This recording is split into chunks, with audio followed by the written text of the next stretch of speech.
Paul, I am super pumped to talk about the Forgotten City in this episode. But before we do, I am even more pumped to tell you about these Razer Huntsman keyboards. These things are amazing. They're the best keyboards I've ever laid these fingers on. And our listeners can pick one up over at multiplayerpodcast.com/Razer. And if you enter code multiplayer at checkout, Razer is going to send you not only the best keyboard that you've ever used in your life, but a free gift to go along with it. Make sure you check them out after the show. Take it away, Paul.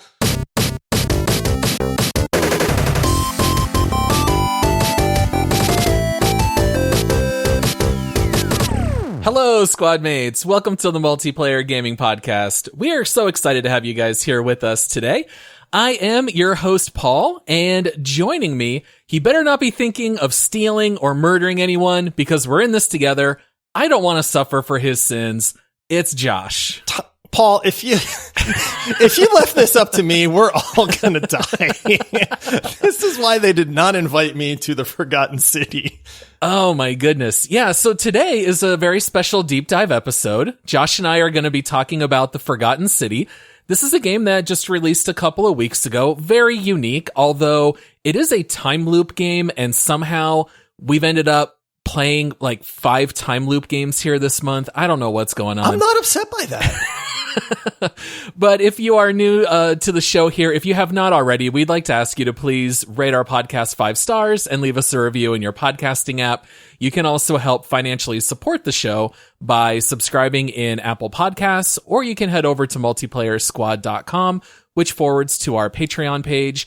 But either way, if you do support us, you will get access to 2 extra quick take episodes every week, and we would be eternally grateful for that support. All right, now we do have a little bit of housekeeping here. We do want to extend a special thank you to legendary supporter RangerMiller 73, along with epic supporters Red Letter and Yoda. And Josh, we've got some awesome news today because we do have a new legendary supporter joining their ranks. AceofShame upgraded his account this week to legendary. What a guy, man. Much love for AceofShame. Ace, I know you're listening. We genuinely appreciate you, buddy. Ace is super active in the Discord. He's just an amazing human being. Love that he's chatty, always supporting everybody, cares about everybody in the community. I mean, this is not simply because he just upgraded to legendary. Really, just true mad respect for AceofShame. We were fans of his already before being legendary. Now we just like him even more. Just a little bit more. Actually, a lot more now. So that means that Ace gets to pick a future deep dive game, which he has already done. I don't want to steal his thunder, so I'll give him a chance if he wants to announce it on our Discord channel first. But I will say it is a very popular game. I think the people are going to be really excited to hear about it. No, it is not Fortnite. That is the only clue that I will give you all. But Ace does have a game ready in the barrel for me and Josh, and I think it's going to be a lot of fun. I am excited for that game. I've never played this game either. I have heard of it. I do know that it's very popular, but I've never once laid controller or keyboard upon this game. So I'm pretty excited about it as well. Oh, very nice. All right. Well, that's all that we got for housekeeping. So let's go ahead and jump into the Forgotten City. All right, so if you're new to the Multiplayer Gaming Podcast, on these deep dive episodes, we generally spend roughly an hour talking about the game that we have been playing here over the last couple of weeks. We will read a description of the game, we're going to jump into some of the mechanics and the storyline, and then we'll finish things up with a couple of segments where we read some community reviews left on Steam. We also try to guess the user score online. We'll also play Make Love, Marry, or Murder, and we will finish things up by ranking the Forgotten City on our overall leaderboard. All right, so let's kick things off with the description of the Forgotten City that is on Steam, and here's how that reads. The Forgotten City is a narrative-driven time loop adventure in ancient Rome. Discover the ruins of an ancient underground city, travel 2,000 years in the past, and unravel the mystery of who destroyed it by cleverly exploiting the power to wind back time. The fate of the city is in your hands. All right, now, as we jump into things, since the Forgotten City is definitely narrative-driven, as it was worded in the description, we are going to keep things relatively spoiler free here in the beginning. This is going to be very similar to our 12 minutes episode. We're going to talk about things in more general terms. We will only spoil the first few minutes of gameplay because that's just necessary to talk about it. And then at the end, we will give you guys a warning, and then we will jump into all things spoiler. Sound good to you, Josh? I love it when we get a chance to do that because it's so fun to be able to talk about stuff at the end, you know, to really cover the things that we want to touch on. So if you don't mind spoilers or you've played it, stick around at the end. If you have not played it, but you think you're going to, by all means necessary, avoid spoilers because this is one of those games where you kind of have to discover it yourself.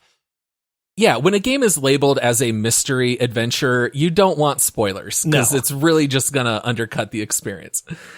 All right, now as we kick things off, I did want to share a couple of facts that I thought were interesting about the Forgotten City. Now, this game was developed by a small Australian indie development company called Modern Storytelling, and it was started by a guy named Nick Pierce, who used to be a lawyer but loved gaming, kind of like how, you know, you work in insurance, I work in social work, and we love gaming and started this podcast. He was a lawyer, fell in love with a Fallout New Vegas mod, and decided to teach himself how to do mods. Wow. Started doing a mod in 2012 in Skyrim that ended up becoming the Forgotten City. So this is a game that's technically 9 years in the making. He ended up having almost 4 million downloads of the initial mod in Skyrim. People started telling him, hey, why don't you hire some people, make it your own standalone game? That's exactly what he did. He hired 2 guys. So this is only a 3-man development team that released it. And it just came out on July 28th, 2021. It's on all consoles. It's on PC. It's a $25 game. But what a neat little story. I feel like we've had a lot of these lately, whether it's Splitgate or Forgotten City or Valheim, just these small teams that end up kind of exploding. It's so cool to see. I love it. I'm becoming more of a fan of indie developers. I think, you know, everybody loves a good AAA title. We joke because my movie tastes differ from your movie tastes in the degree that I love popcorn blockbuster type movies. I'm just in it for the entertainment ride. You know, like I don't care a whole lot about the cinema and the photography or what a videography and all that stuff. I mean, don't get me wrong. I do appreciate that stuff, but I just want to have a good time, man. Yeah. You know, and so I think you're seeing that more and more with these indie developers. And this game, the fact that this game was made by 3 people is mind blowing to me. Because we're going to get into some of the detail and stuff here, but it's very impressive that 3 people made this and that this thing started off as a Skyrim mod. Like, yeah. I don't know of anybody that's, you know, I've heard of like, what is it? The Half-Life mod, Black Mesa, where the fan kind of recreated it, but a little bit better graphics and stuff. And that's super neat. But this is an impressive feat of development, I guess, is the easiest way to put it, because there's a lot going on, but this is a very well-made game. You would not know it was a lawyer and 2 of his buddies, I guess. Right. Yeah, you would not think that. And so the one thing is, I jumped into this game not knowing a single thing. We had heard the Forgotten City was coming out. We knew it was beloved. I didn't look up anything. So when I loaded up the game, it starts off by giving you a subtitle saying present day. And I'm talking to a woman in modern day clothing. I initially was thrown off because I actually thought this was going to be set in the world of Skyrim. I did not realize this was going to ancient Rome, but it actually starts present day. So I just got to experience all of this as a surprise, which I thought was a great way to go. But you know, the game starts out where your character kind of just like wakes up next to a river. You find out that there's been some kind of incident and this woman has saved your life.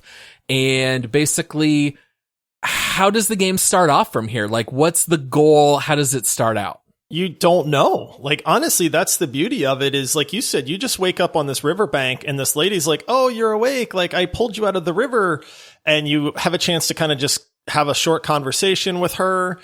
And, you know, she tells you about her buddy, Al, that went to go investigate some runes. And she's like, I haven't seen Al. Would you mind going to look for him? And you're like, well, yeah, I'll go find Al. Sure. And that's what starts a very interesting journey for your character. You know, it's journey through present day. Space and time, right? Yeah. You see these old runes, and then you like go down this well or something. I forget how you actually go down. You fall down this big pit, right? Into this pool. And now you're in this old ancient Roman ruin that's in really good shape. There's all these gold statues everywhere. The atmosphere in this game is incredible. And you kind of touched on something earlier. Even though this was a Skyrim mod, this has nothing to do with Skyrim. So if you're not a fan of Skyrim, you've never played it, and you're listening going like, oh, I guess this doesn't pertain to me, that's completely wrong. This is a 100% standalone game. The only thing it uses is like the Skyrim engine and like the character like developer or something. I don't really know. Like, you can tell that it's the same engine, but other than that, there's nothing Skyrim about this. So don't be put off if you're not super familiar with that. But yeah, you go down into these ruins, you find a tablet and a skeleton that's Al, and then you're like, I knew you well, Al, rest in peace. And then you go to this altar, and then poof, you're back in time, man. Like, this old crumbled city is now a bright, vibrant, living city. And you see some Roman dude standing in front of you. So, of course, what are you going to do? You're going to go chat up this Roman guy. Yeah, and then basically you just start walking around, talking to people, and then the whole game starts to take shape. Now, the game does let you pick your class, which is not terribly important, but they do give you... I forgot there was classes in this game, there even are classes. Paul, I did too. You brought it I totally forgot. And then it was like, oh yeah, I did pick a class.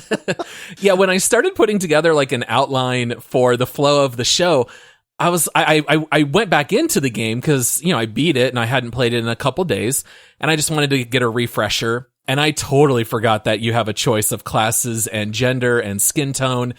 So it doesn't really impact your playthrough a whole lot. However, your options are that you can be a soldier, which is a very special option because it gives you a pistol along with 10 bullets. And normally when you jump into this game, you don't have a weapon in the beginning. You can also be an archaeologist, which gives you occasional insights into the ancient world. You can be a fugitive for 25% faster sprint speed.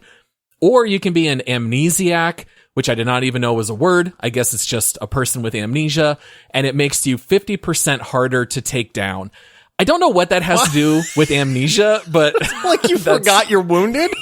Yeah. You can't kill me. Yeah. I forgot about that wound. You forgot how to feel pain. So I did not know what to pick, and I kind of stared at them all, and I thought, well, being 50% harder to kill sounds like no matter what, that's advantageous. I hate dying. I hate lost progress. So I went with the amnesiac, which I would say I totally regretted. I think it's by far the worst option out of the bunch. I was going to say, that's got to be the worst pick. Although it's kind of hard to die in this game, to be honest. The one with the gun, we'll get into the ramifications of the game, but I see zero purpose. I think having a gun and bullets would be too much of too much temptation for me. Oh, yeah. And I'd be like, that's it, man. I'm taking you out. Bang! Oh, you won't let me into that room? Well, too bad. So do you remember what class you even picked? Oh, 100%. I went with the fugitive. Give me any game where I can run faster. I know I want. I mean, how many games have a spell that you can cast that makes you run faster? Ooh, haste. I love it. Exactly. Yeah. So when I saw that, I'm like, even if I'm not in danger, the ability to run around everywhere quicker is going to be beneficial to me. And so that's the one I went with, and I'm super glad I went with it. I would say it's probably the most handy class to go with, just because there is a good bit of movement, like running around the city and looking around and stuff. So apparently I'm smarter than you, Paul. Yeah, absolutely. So this game, I would say, is probably a good 90% running and talking to people. So the extra run speed, honestly, would really come into play. You can die in this game, but it doesn't happen very often. There's the whole time loop mechanic that keeps things running anyway. I would highly recommend going with the sprint speed. Although I will say for my second go round, I did choose soldier to start out with the gun, because people in ancient Rome, I noticed they would comment on my flashlight where they're like, oh, you have the light of Apollo with you. What is this in your hand? And I was really curious to know if they would comment on the gun. What is this thunder stick that you they do comment on it. They're like, what's this in your hand? And yeah, so anyway, I would probably stick with fugitive. So So Josh mentioned you're trying to find this dude, Al, who you don't know. He is dead, and he has left an inscription warning anyone coming by his corpse where he says, no matter what you do not go through the portal up ahead. There is nowhere to go. There is nowhere to escape. You would be better off just killing yourself here and now. And then the game shows you where the portal is, and you immediately sprint to that portal because you just can't help yourself. Yeah. I think Al mentioned something too. There's a little context clue there where he says, I've been trying for like 2,000 years to escape or something like that. Something like that. In there, there's a little bit of an ominous like foreboding to it too. And that's why he's like, don't do it, man. And of course you're like, forget you, Al. I'm going, man. Look at this cool glowy portal up here. Yeah, absolutely. So the portal brings you back in time. And then the first dude that you meet is a guy whose name is Galerius. And he looks straight out of the movie Gladiator or something. He's clearly from like ancient Rome / Greece times. And he tells you that you need to go meet Magistrate Sentius, who is the ruler of the city. And basically you go and you meet him, and then he sets up the entire rest of the game where he tells you there is only one law and one rule of this place. It is called the Golden Rule, and it can be summarized by saying the many shall suffer for the sins of the one. And so basically there are inscriptions around this town. Nobody came to this area willingly. They all kind of accidentally wound up here, and they read the inscriptions, and as new and more people get added to their civilization, they have just believed that if anyone in the city commits any kind of major sin, that the gods will be angry and they will all have their lives taken from them. So the idea is that in this city, everyone has to respect the law and the rule of the Golden Rule. And so I think that the whole idea of this game probably came from the main developer hating that rule in school, where the teacher would say, if someone doesn't fess up to this, everyone has detention and no one's going to recess. Was that not the worst thing when you were a kid? Oh, it was, but it worked. I mean, think about it, man. Did it work? It would, because you'd be like, I know it was you. You better say something, man. I better. If you don't say something, I will. I was planning on playing kickball today.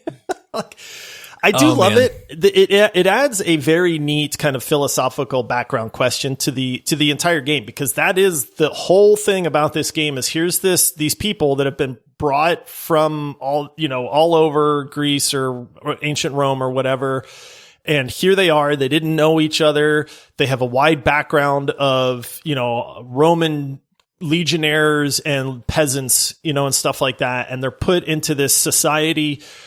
And you better behave, because if anybody sins, everybody's dying. And this is not like you're just getting punished. This is everybody dies if anybody sins. And so it's a really neat dynamic, in my opinion, to see that, because we all know human nature. And it's like, can this even happen? Is it possible? And like you said, number one, the first guy you meet, Galerius, I don't know that I have loved a video game character more than Galerius because of how much he does for you in this game. Dude, he's your little errand boy. That's literally Galerius, what he is. Man, I love that guy so much. Because we'll get into it a little bit, but he's just very warm and welcoming, number one. You're some weird guy that just popped up through this portal. You're wearing weird clothes. But I guess they're used to it. So it kind of fits. And they're like, oh, hey, a new person. Like, welcome. Please don't break the law or we're all going to die. Oh, and go see Sentius, because he'll get you lined out and welcome you to the society. So basically, Sentius tells you that he has basically been given this gift of being able to open this portal that brought you there. And the same portal will also restart that day. And he has been told that someone this day is going to break the Golden Rule. And one of the gods does not want to see everyone destroyed. And so basically, they have given Sentius this ability to summon people in. And so he tells you, your job is to investigate the town, find out who's going to break the Golden Rule, and then stop them from doing so. And basically, it's just kind of assumed that if you are able to stop any breaking of the Golden Rule, that it will create a time paradox and it will send you back to your time. So now we kind of understand this is what Al had been doing for hundreds, if not thousands of years. He was unable to do it. and somehow he must have died and left his corpse, which we found. So this is the whole idea. We get to play detective and figure out what's going to happen. And now, since this game does use the time loop mechanic, the golden rule is going to be broken. It might be broken by you. No. It might be broken by someone else. Say it's not so, Paul. Do you remember the first time that the rule was broken in your playthrough? I'm pretty sure I did something bad. You did something? I know sure. I did. I do know that I that loop looped a lot for me. Did it? Because, yes. I forget what I did. I think I was talking to the vendor. I stole something, if I remember right. And then it was like, we should say that when somebody breaks the golden rule, or you break the golden rule, which is very likely to happen, this super deep booming God voice just goes, "The many shall suffer for the sins of the one." And like the world starts shaking, the lighting changes. It's freaking dramatic, scary. Man. It really is. Like, they do an amazing job of you going like, "Oh crap. Like, this is bad, man. This is real bad." And then it just tells you, like, run to the portal so that you can reset the day. You have to meet Sentius there. And, Sentius explains, like, "Hey, I have to, like, give my life for this." So if you make it to the portal too soon, Sentius is standing there, like, doing this little ceremony thing. And then you're like, "Hurry up, Sentius, hurry up and die. Hurry up and die. They're going to kill me." Because if you die in this game, the portal it's not like 12 minutes where if you die, the time loop resets. If you die, it's game over. You got to reload. Yeah, you got to reload at that point. But if you make it to the portal, then the time loop resets, but you keep all progress at that point too. Yes. So you do keep like all of your items. So if you do steal and then you run through the portal, you still have that in your pocket. Right. So you might actually end up like relooting the same chest 10, 15 times, but you get to keep it from the previous run, which also makes it different from 12 minutes because you get to keep your inventory. So and the other neat thing is when that does happen, everyone starts panicking in the city. They're all screaming. Chaos. It's chaos, man. Yeah. So the whole city is full of these golden statues, and all the gold statues come to life and start killing everyone in the town, turning them into gold statues. And so, it definitely creates this interesting atmosphere because a lot of the people in the town don't believe that the golden rule is real. They do not think that these, Greek or Roman gods really exist. And that's maybe one of the reasons why the golden rule gets broken. Maybe it's not you, but a person in the town, because they just don't believe it. And so there's even interesting political dynamics because some people think that the magistrate Sentius is running things too strictly. We got to vote him out. We need a new leader. This leader doesn't even believe in the rule. And so the whole game, you're kind of like trying to figure things out. And the bad news, Josh, is that basically everyone in this town is going to break the golden rule this day. I guess they all decided on the same day they're going to do this. But there's basically just all of these separate quests that you start investigating. And then kind of one of the neat things of the game is that as soon as you resolve someone's issue and you prevent them from breaking the golden rule, on the next time loop, what does your boy Galerius do? Oh, Galerius, my best friend in the whole video gaming universe. He's so obedient. Dude, number one, so when you reset the loop, but now you have the knowledge of like, hey, this person's going to break the golden rule. When you pop out of the portal and you re-meet Galerius again, you can kind of skip forward and say, Galerius, we've had this conversation. I know who you are. Because I guess people are kind of aware of this time loop a little bit in a sense or something, but maybe not. I can't remember exactly. But basically what you can do is you can tell Galerius, hey, so-and-so is about to break the golden rule. Why don't you go run real quick and do this or give this thing to this person or tell this person this thing that you figured out so that they don't do it. And then you go, go, go, go. And Galerius goes like, oh, okay, I better run and go do that. And he takes off and you can see him running through the city. You can follow him. You can follow him, and he will legit, he'll say everything that you said. He'll go to the person's house or the business or whatever, and it's very cool that this is happening in the background. But, Paul, this is how you do time loop without it getting repetitive. 12 minutes, you botched it, because this is the way to go, because anytime you make progression, you don't have to redo it every single time. You got Yes. Galerius. You got your buddy Galerius that's taking care of you. And so eventually, as you start to solve, as you investigate and figure these things out, before you know it, you're sending Galerius like 4 to 5 different places in the city, and you can just focus on the new stuff. And that is the best, dude. It is all I could think about. And I hate to slam 12 minutes, but all I could think about was this is how you do it.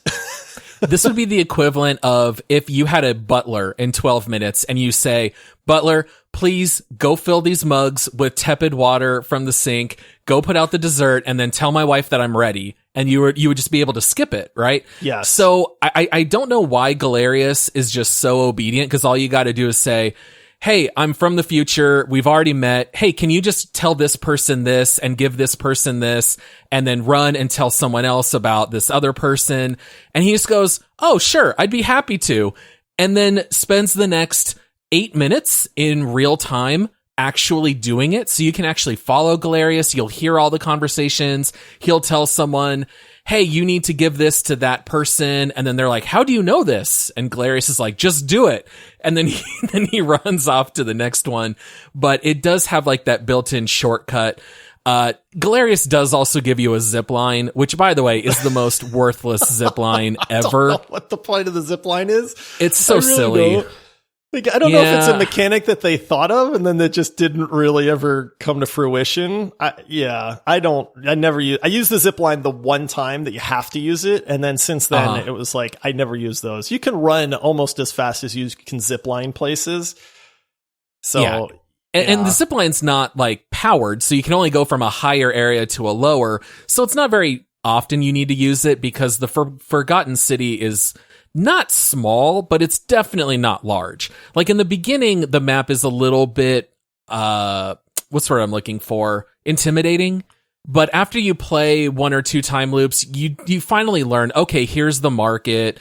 Here's where the leaders are. Oh yeah, that's right. Here's where the temple is. And you start to learn the layout, and you really don't need the help of the zip lines. I maybe used 3 or 4 zip lines over the course of the whole playthrough, but the game was very conscious of giving you shortcuts. They did not want you to have to do the same thing over and over like 12 minutes did. So this is how they prevented that from being the case. And I'll say this too, there is the city is the perfect size to where there are vastly distinct areas that you can go to, but the size of the city is, in my opinion, perfect. I never once got tired of running from point A to point B because nothing was far away. It took me a little bit to learn my way around. Like, wait, there's the businesses over here, and then there's the housing over here, and then there's like this little area over here, and there's the amphitheater there.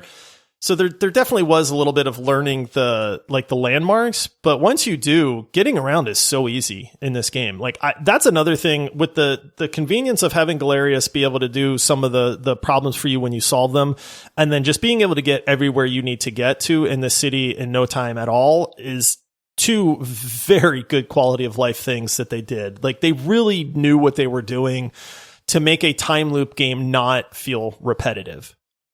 Yeah, the game does not leave you wanting a mount like a New World does by Amazon. Gonna do a little bit of a drive-by there on New World, but that's a game where the traveling is just so burdensome. In this game, that's not the case at all. No. So basically you start to solve these quests. You also start to discover some secrets about the world, because you have to learn about the actual time loop. Like, why is it here? What's its function? How can I break it? Do I want to break it? You also end up learning that there are multiple endings in this game, and there are actually several different ways to create a time paradox that will end the game. And the game doesn't shy away from that. They even tell you what ending you just unlocked. And so there are 4 major endings. And I don't think that this is a spoiler to talk about the first one, because it's a rather silly ending that just kind of highlights how this works. So the magistrate even tells you, as an example, where he says, if you allow me to die and someone commits a sin, then I can no longer open the portal, which means you never arrived to begin with, because the portal never opened. So therefore it would probably kick you out of our civilization. And at least I assume you had the same reaction I did, but what's the very first thing you did as soon as you said that? Oh, I put an arrow through that guy. You murdered him, right? Yeah. I murdered that guy in cold blood because it took me a minute though, because it's like you're so scared of breaking this golden rule. Like you have to be conscious of that the whole playthrough. Yeah. And then I remember it's your number one quest, right? You have all these subquests and stuff like that, but number one is create a time paradox so that you can not be stuck in this time loop. And then you're talking to this guy and the light bulb went off and I was like, wait a minute. Like, can I create a time paradox if that guy's not around? Like, I get that's not what the solution is. Right. So I put an arrow through that guy and sure enough, like ending number one. Yep. And if you start the game off with the pistol, you can literally do this 40 seconds after entering the game. So that's why I say it's not really a spoiler, but that's an example of where you did create a paradox. The problem is that that's a really terrible ending because while it does kick you out of the time loop, you are still stuck in the city and you don't know any way out. You never discovered a way back to the surface. And so you're just left, I guess, to starve to death. I think that's what happened to Al, honestly, because you find his skeleton and he's just stuck down there and he couldn't take it after a while. So exactly. Don't be like Al. Don't be like Al. So basically you get to discover the other 3 endings of the game, which are true endings, but there's one best ending that you definitely strive for. Yeah, that's the one you want to actually work for. You know, you don't like murder the magistrate and be like, well, that was a fun game. I'm done now. You know, made it out of this time loop. Huzzah. Like, no, you actually have some work to do to try to get the real ending. All right. Well, we're going to take just a little moment here. We want to extend a very special thank you to Razer. They have decided to sponsor the show here. They are the world's leading lifestyle brand for gamers. Josh, this week you and I got to play around with the Huntsman V2 optical keyboard. Oh. And this thing is amazing. I'll be honest, you guys know I don't recommend things unless I'm truly in love with them. I even did a quick takes episode for the supporters and our subscribers for the show where I talked about my Razer gaming keypad that I have. I'm a huge fan of that.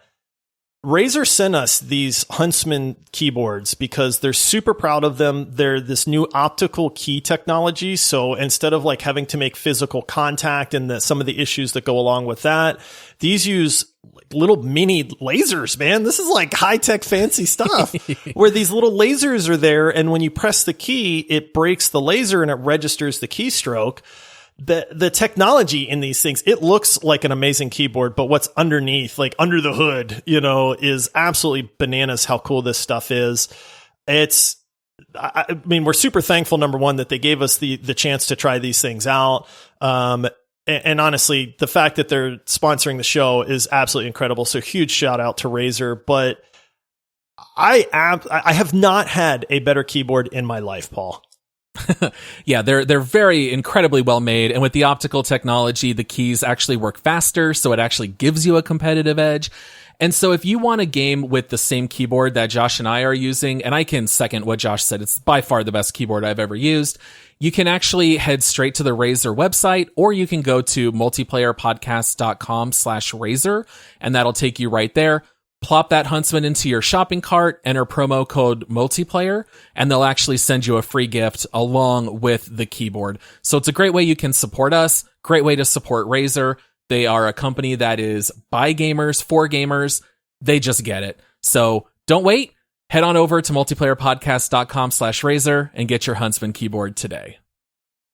All right, Josh. So we talked a little bit about the first ending. We're not going to spoil anything about the other 3 for right now, but in general terms, I guess mostly speaking to the final ending 4 out of 4, did you find it satisfying? Did you like the story? Was it interesting? I did. I thought the story, I'm a huge fan of mythology. I've made no qualms about that. There's a good bit of Roman mythology in this game that touches on some other more ancient civilization mythologies, which I thought was really, really cool. Yeah. I did think the only thing that was disappointing about the ending on this game to me was that it was over. Oh, yeah. In all honesty, like I was having so much fun with this game and the mystery solving and the talking with the characters and stuff like that, that when I got the best ending, like the final ending, I kind of went, huh. Like, well, that's kind of a bummer. Yeah. So yeah. I think it did a good job. I mean, I've seen a few people complain about the ending and they weren't real satisfied with that. I don't know what you expect in that case. I mean, you have your big aha reveal moments. You've got your plot twists. You've got like an actual, hey, this is the end, so you know that the game has ended. I'm not really sure like why somebody would be disappointed in that. I thought it was plenty fine. I mean, it was everything that it should have been, in my opinion. What did you think? I completely agree with you. I thought it was super satisfying. I was constantly curious to find out more. And especially as you start to peel back the curtain and figure out some of the secrets, there's definitely some wild twists that maybe you can see one or two of them coming, but I don't think you'll see all of them. And so I will say that in the middle of the game, it just started to slow down ever so slightly for me. But then it very quickly picked up as soon as you kind of get past like a certain checkpoint, if you will. Yeah. And then things kind of really take off from there. So I really did enjoy it. I know that you and I aren't diving into like a lot of the moral discussions around it all, but the game has a lot to kind of think through, like, what is considered sin, what is not. It even looks into things like cultural appropriation and all of these different subjects. So it actually has a lot of deeper subject matter as well. Maybe you'll agree with the game's philosophies, maybe you won't, but it's definitely a conversation starter. And I do find that really interesting as well. So let's stop there and go into our segments here. That way, anyone who wants to stay spoiler free, they'll be able to hear the rest of the show, and then we'll jump into spoiler territory. So Josh, why don't you hop into those community reviews that you've got for us? All right. So as we do, I have pulled up a bunch of reviews from Steam to see what people think. Some good, some bad. We want to kind of get an overall impression of what people think about this game. So we go through a few Steam reviews and read some that we think were funny or kind of on point or touch on some of the things that we've talked about to kind of reinforce that stuff. So first review, not recommended, 0.9 hours on record. Oh. So this person played for 54 minutes. Sure. and then decided to leave a review. Okay. And they wrote, I do not think it is a great game. It is a nice game, but not more than that, because you will die a lot and often, which means you will have to start the level from the beginning. Makes you lose the fun of the game. Okay, so they don't understand what time loop means. Okay. And if you're dying, the only way that you can die in this game is if you break the golden rule, and then, like you mentioned, around. All of the crazy golden statues come to life with their creepy blue glowing eyes. And they take you out unless you can make it to the portal in time. So either this guy wasn't aware that you needed to make it to the portal to reset the loop, or he was just a complete like criminal and was breaking the golden rule just left and right, wondering why this game wasn't working. I don't really know. Okay, so this next one is recommended 7.1 hours on record.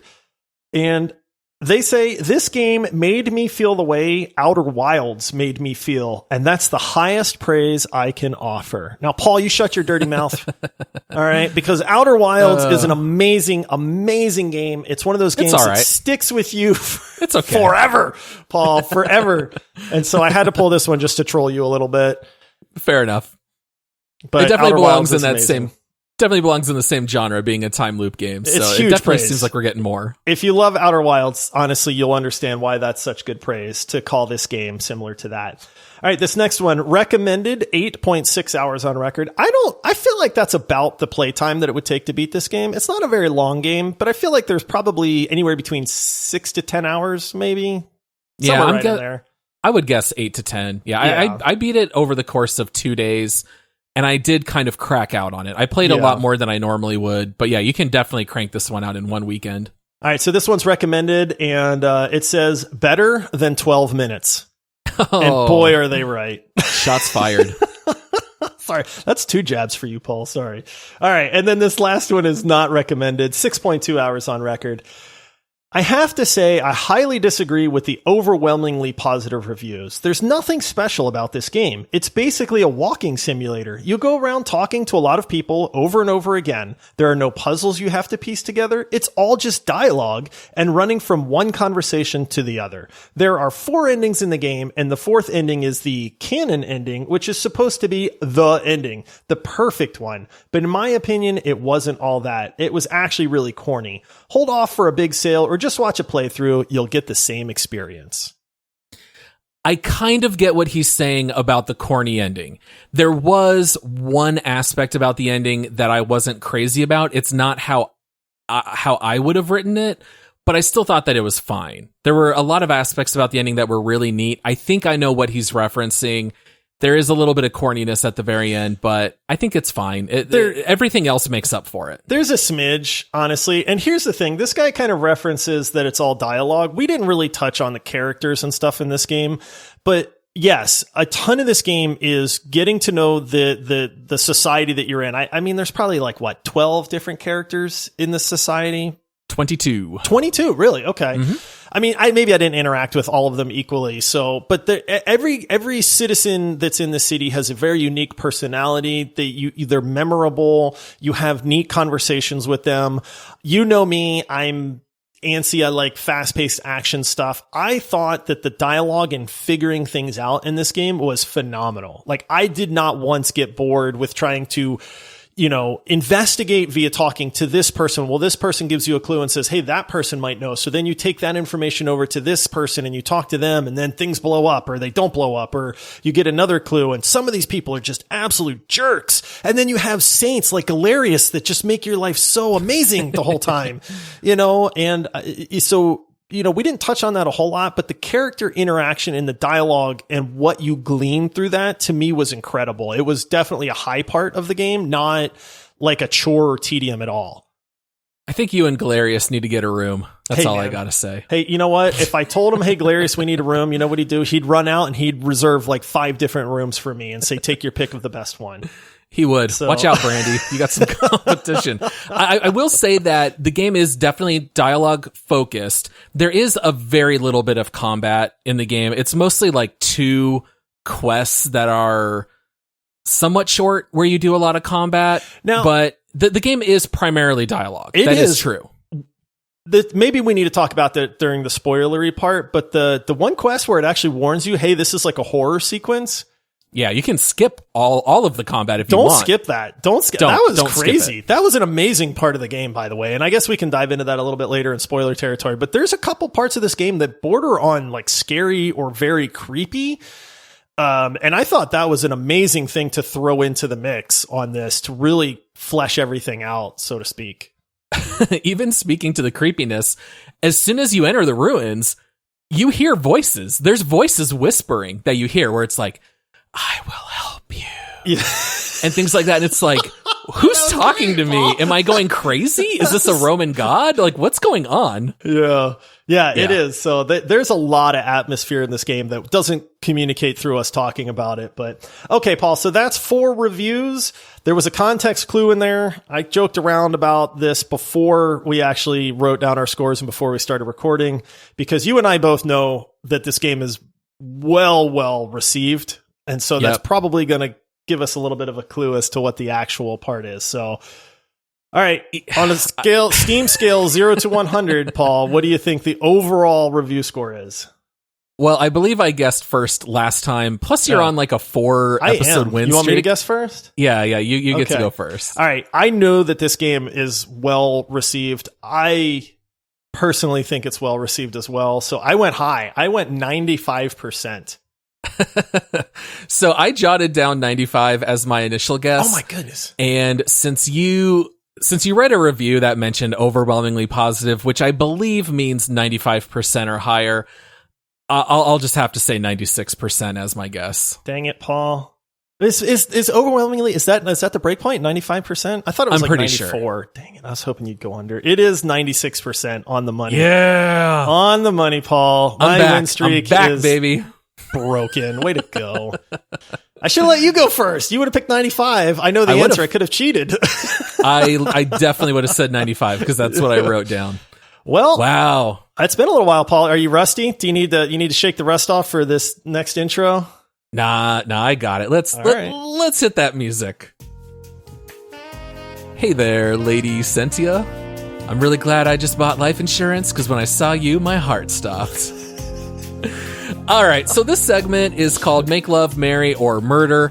This is where Josh and I each rate the game with our own score. Is this a game that is make love territory? You liked it, but it's short term, not something you want to commit to. Is it marriage material? or is it murder and you don't recommend that anyone play it? It's highly subjective, but do you want me to go first or do you want to go first, Josh? Go for it. You won, man. Let's hear your thoughts. Okay. I'll go first. I'll say that this game is a Mary. Now, I will say the $25 price point, it feels just a little high to me.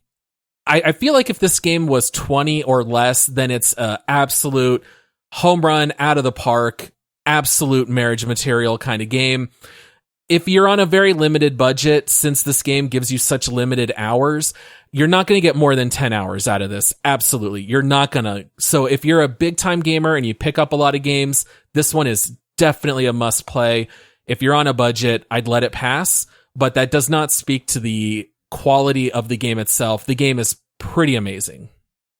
I agree with you on everything you said. It's a Mary for me as well. I was honestly a little blown away by this game. I knew that people loved it. I didn't know that it was going to be my kind of game, and that was the thing. Like, I was very disappointed with 12 minutes. And I was a little hesitant that I was like, oh man, is this going to be kind of more like the annoying repetitious thing? It was not.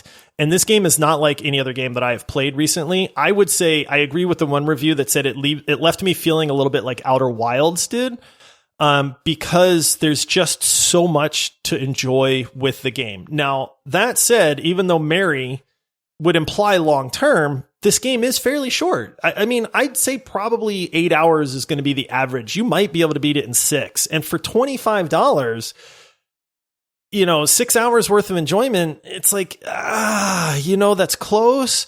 The experience is wonderful. It's one of those things you can talk about for a long time. I would recommend this game to everybody. But I am with you, and it's goofy that $5 can be that price point difference, because if this was $19.99, it feels better, right? About it, right? You know what I mean? Yeah. But it's like it's $24.99, and that $5 makes a big difference. But I thought this game was great. It pleasantly caught me by surprise. It's phenomenal. I would recommend it hands down. All right. Well, it's this time of the show, Josh. Let's go to the leaderboard and see where this game stacks up.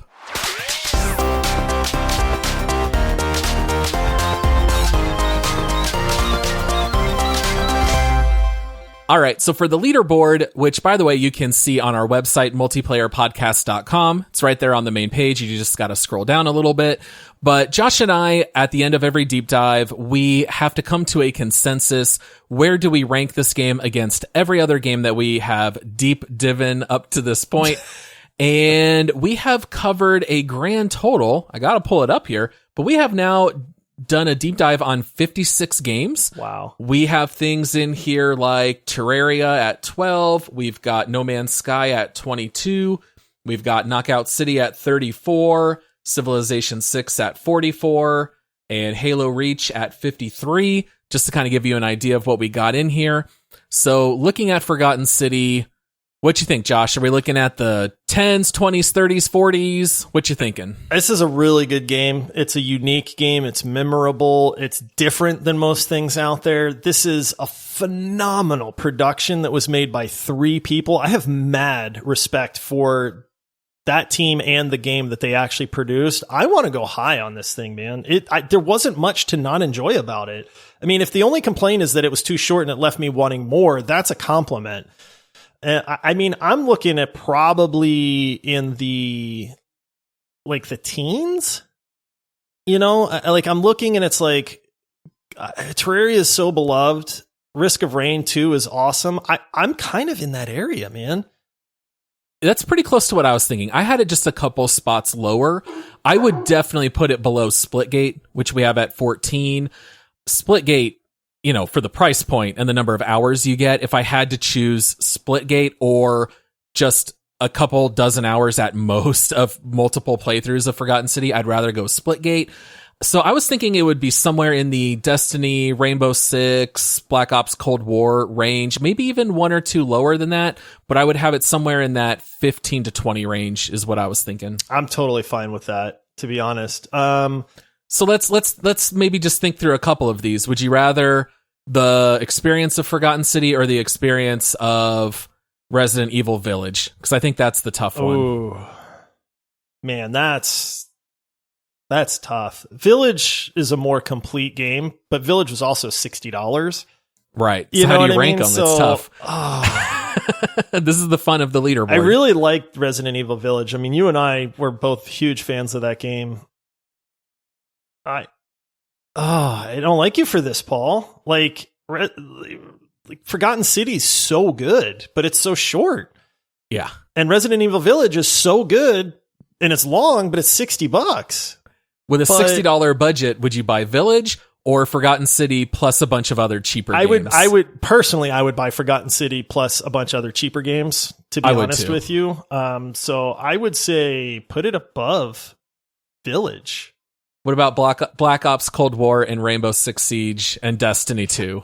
I've soured a lot on Cold War, and this has nothing to do with Cold War. This has to do with Vanguard that they're releasing. And it's so like salty. you've kind of burned me a little bit on your money grabbing with releasing Vanguard so soon. I would put it above Cold War. I don't know that I would put it above Siege, even though they're completely different games. I mean, Siege is sweaty. I could make the argument for that. But then it's like Rainbow Six Siege is such a well-known and loved game too. I'm right in that area. I'm like if you wanted to lower a little bit, I'm in right at around that 16. I could go 15, 16, or 17, and I think I'd be fine with all three.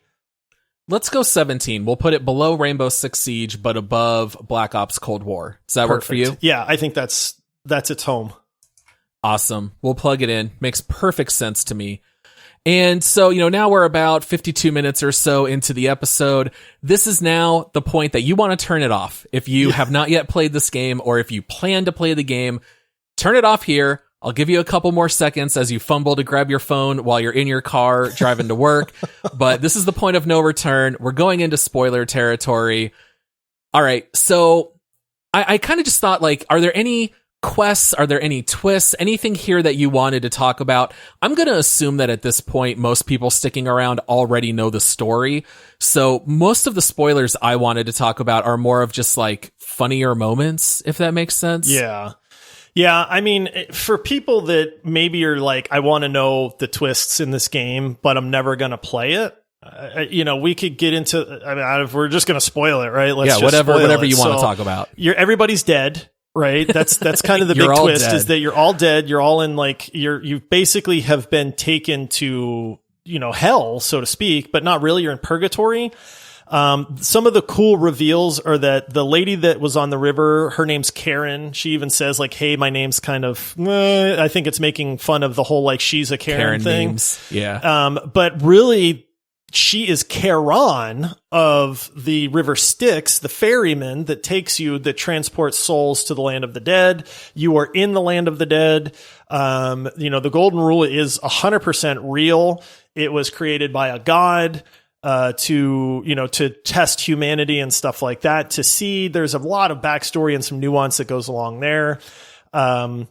Sentius is a complete psychopath, even though he comes across as the magistrate that you want to win the election and be a nice guy. That dude, cray-cray. So let's talk a little bit. I thought that the reveal that he was keeping his memories from every loop, that was the one I did not see coming at all. When he reveals to you, oh, actually, this is how I've been able to be immortal and maintain power, is I can keep resetting this loop every day. I don't even want you to successfully stop the golden rule from being broken. I don't care. As long as this problem exists, I can live for forever. And I thought that was such a neat concept. And that one definitely hit me that I did not expect. Yeah, I didn't expect that either. Like I said, they do a good job of revealing how bad he is. You figure out at one point, you're working to try to unlock this area, what's the name of that thing? Not the area above the cisterns. Yeah, the cistern. That's it. And you go in the cistern and you're looking around and there's this lady that is chained up that's in there. And you're like, his daughter. The heck? And it's his daughter. He chained his daughter up and left her to rot, man. Father of the year. Crazy. Yeah. And then you're like, yo, you're really bad. I think it was after that point that I actually shot him with the bow.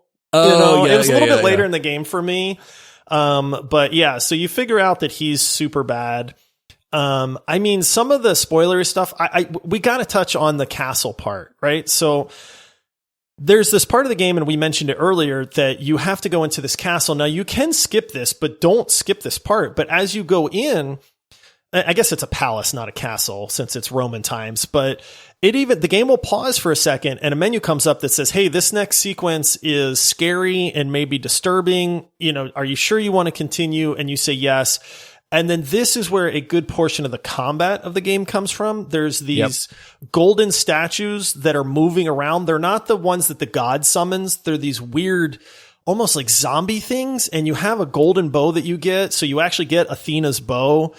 And you can shoot them and you turn them into gold. Now, one thing we didn't say in the show is that when you get Athena's bow, any living matter that you shoot turns into gold. So this is actually part of like puzzle solving and stuff, because sometimes you have to shoot moss that's in water to turn it into like a solid platform that you can jump on. You have to shoot vines so that you can climb walls and stuff like that.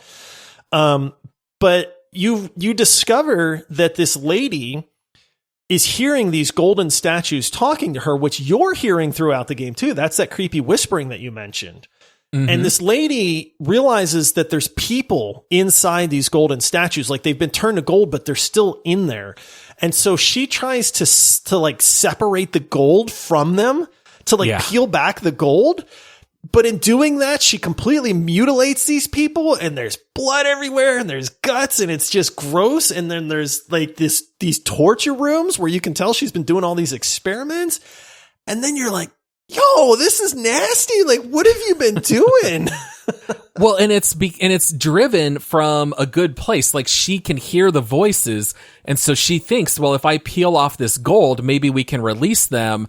But in reality, you end up learning that it's almost more of just like if you were peeling off your skin, like it's causing pain and discomfort, and they just want to be killed. They just want to die. And when you shoot them with the golden arrow, they go, thank you, like as they die, which is even that is like super creepy. I know. But that I would say is the most memorable and the most fun of the whole game, is that one quest line. It was enjoyable from top to bottom. It was creepy. It had action sequences to it. There was puzzle solving. Like that part really did stand out to me. Not that the whole game needs to be action, right? Like this is not a game that's intended to do that. But when you couple the mystery solving and the investigation and the dialogue and all that stuff, but then you throw in this little flavor to the game, it really just added so much to it and made it feel very complete to me. Yeah, absolutely. The one moment that made me laugh the hardest by far had to do with Dooley, the prisoner. Dooley's great, man. So this is one of those moral quandaries that they cover in the game. Dooley loves to snoop and get into other people's things. And the magistrate is so afraid that he's going to steal that he preemptively locks him up, almost like Minority Report style. We know he's going to steal, so we're going to lock him up even though he hasn't done anything yet, but we're so afraid about the golden rule that we need to keep him locked.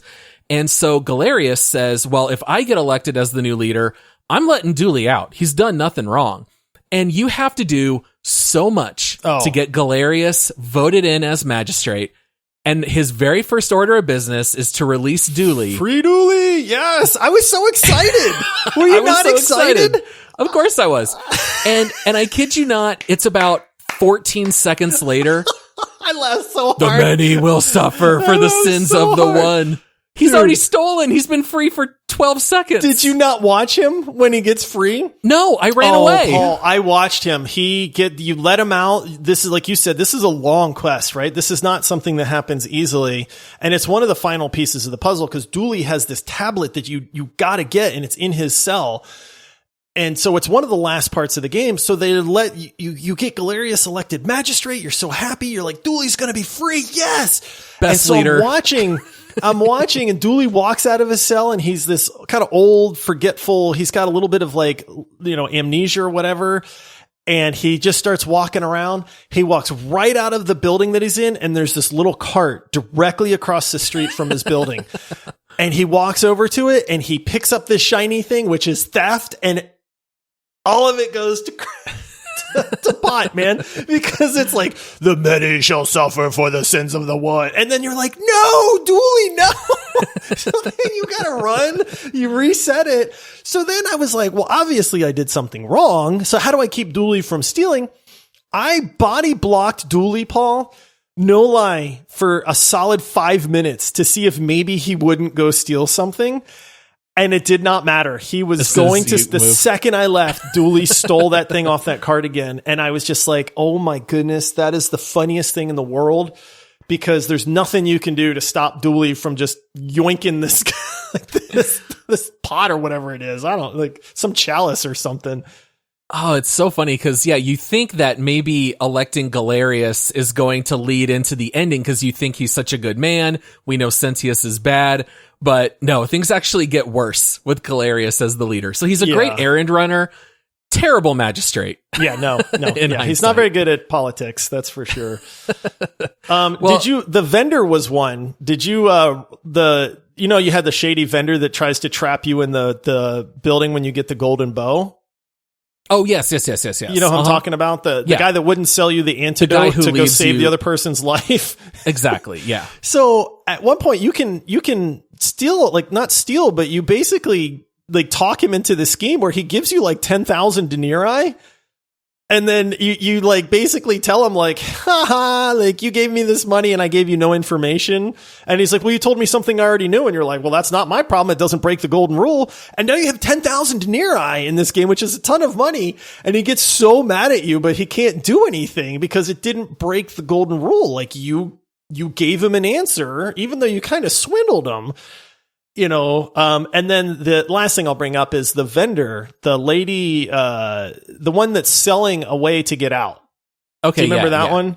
So the one who has all the rumors and she'll sell them for like 5 she's denarii. Like the barkeep or whatever. And so she keeps telling people, I have a way for you to get out of here. If you want to leave this city, you can do that. But then she charges you like 5,000 denarii for it, which is a lot of money in the beginning of the game. So you finally do it, and she gives you a bottle of poison, and there you go. And then you realize that you've been scammed, and then you're like, wait a minute, how does this not break the golden rule? And she's like, well, that will get you out. I didn't lie to you or anything. So there's all those little subtle things in there where it's like you start to realize the characters and their personalities and these kind of aha moments and stuff that I thought were just great. Oh, it's so funny. Yeah, there's very memorable moments along the way that are really great. Well, that's all that we have here for The Forgotten City. Great game. Josh and I recommend it. So if you've got the money available, pick it up. It's a blast to play. And, just as a reminder, please head over to multiplayersquad.com if you'd like to become a Patreon supporter or subscribe inside Apple Podcasts. Super easy. Just got to sign up for a couple bucks a month. That'll help fund our show and you'll get access to the extra episodes. And then if you want to play the next game that we are going to deep dive, we are going to be playing Deathloop. We're just going to keep adding on more time loop games, Josh. This is the year of the time loop. So get in your hours for Deathloop. That one will be covered 2 weeks from today. And of course, as always, the next episode will be a Twig episode on Thursday. We'll see you guys then. See everybody. And thanks again to Razer for sponsoring the show.